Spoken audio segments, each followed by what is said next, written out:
We do not want to be pitied. We do not want to be either pawns or victims.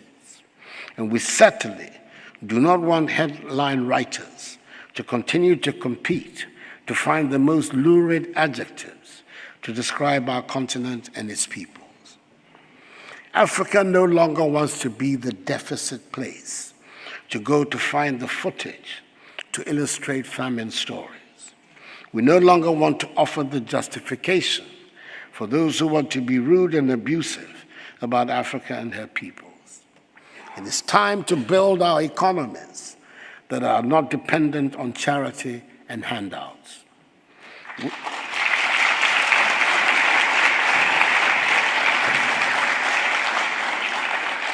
We understand the aid fatigue phenomenon. We understand that donor populations want their governments to spend their aid budgets in their own countries. We have learned from long and bitter experience that no matter how generous the charity, we would, and indeed, we have remained poor. I spoke right at the beginning of this conversation about facts and figures on which we can all agree. Ours is a rich continent, has the world's second fastest economic growth rates, the world's fastest growing region for foreign direct investment, and in possession of nearly 30% of the Earth's remaining mineral resources. And yet, the masses of the African peoples remain poor. Let us look for a moment at a country right in the center of the continent, the Democratic Republic of Congo.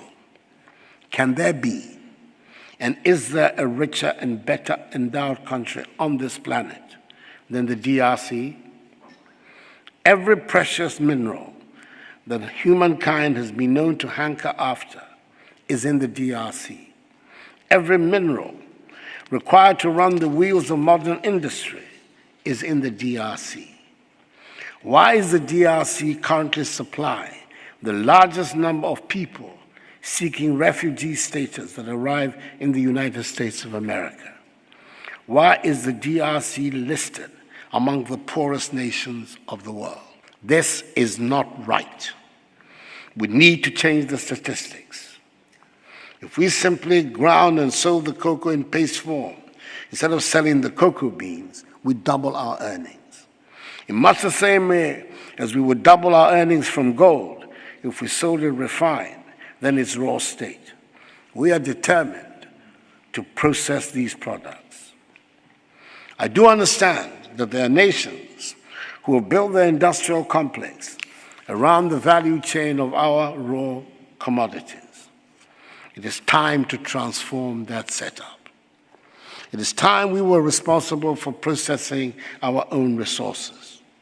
It is time that we in Africa manage our resources well to generate wealth for our population.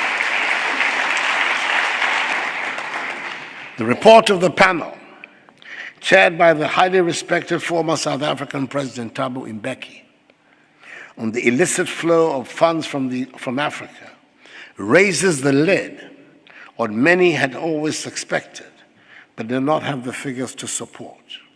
According to the report, Africa is losing annually more than 50 billion United States dollars through illicit financial outflows. The report revealed further that between 2000 and 2008, 2 billion United States dollars, representing 56.2% of the illicit flows of funds from the continent, was from the extractive industries, including mining. Even when we think we're dealing in an area with a level playing field, like trade, it turns out Africa gets a bad deal. The recent reported events between the government of Tanzania and the mining companies that operate there ought to give all of us cause for pause. For the avoidance of doubt, and just in case there was anyone who was unaware of my personal beliefs and those of my party, the New Patriotic Party, I support and believe in business and in the private sector as the generator of wealth and jobs.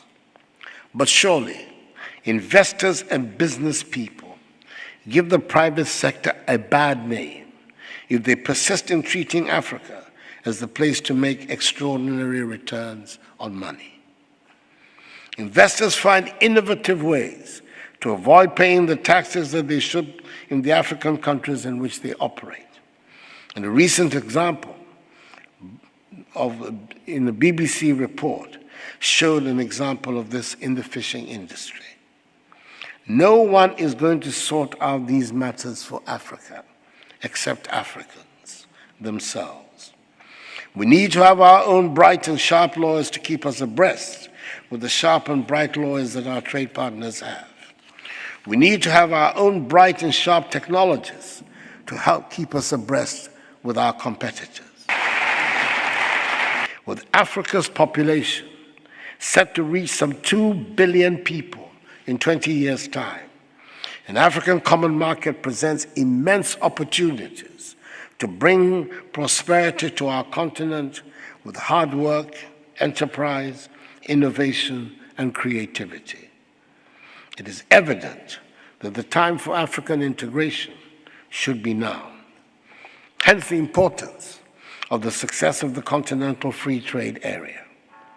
A working common continental market has to be a very fundamental objective of all peoples and governments on the continent. Peace and stability on the continent are essential to the viability of the market, and we have to work to establish peace all over our great continent, a Pax Africana that has turned its back on terrorism, conflict, and instability.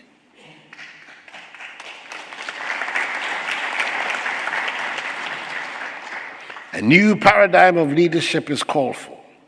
Leaders who are committed to governing their peoples according to the rule of law, respect for individual liberties and human rights, and the principles of democratic accountability. Leaders who are looking past commodities to position their countries in the global marketplace. Leaders who are determined to free their peoples from a mindset of dependence, aid, charity, and handouts. Leaders who are bent on mobilizing Africa's own immeasurable resources to resolve Africa's problems.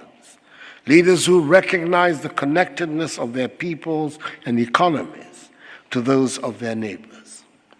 This new generation of African leaders should help bring prosperity and dignity to our continent and its long-suffering peoples. We do want to, and we shall work to take Africa to where it deserves to be as a prosperous and dynamic member of the world community. We need to, and we shall move Africa beyond aid. Thank you very much for your attention, and may God bless Mother Africa.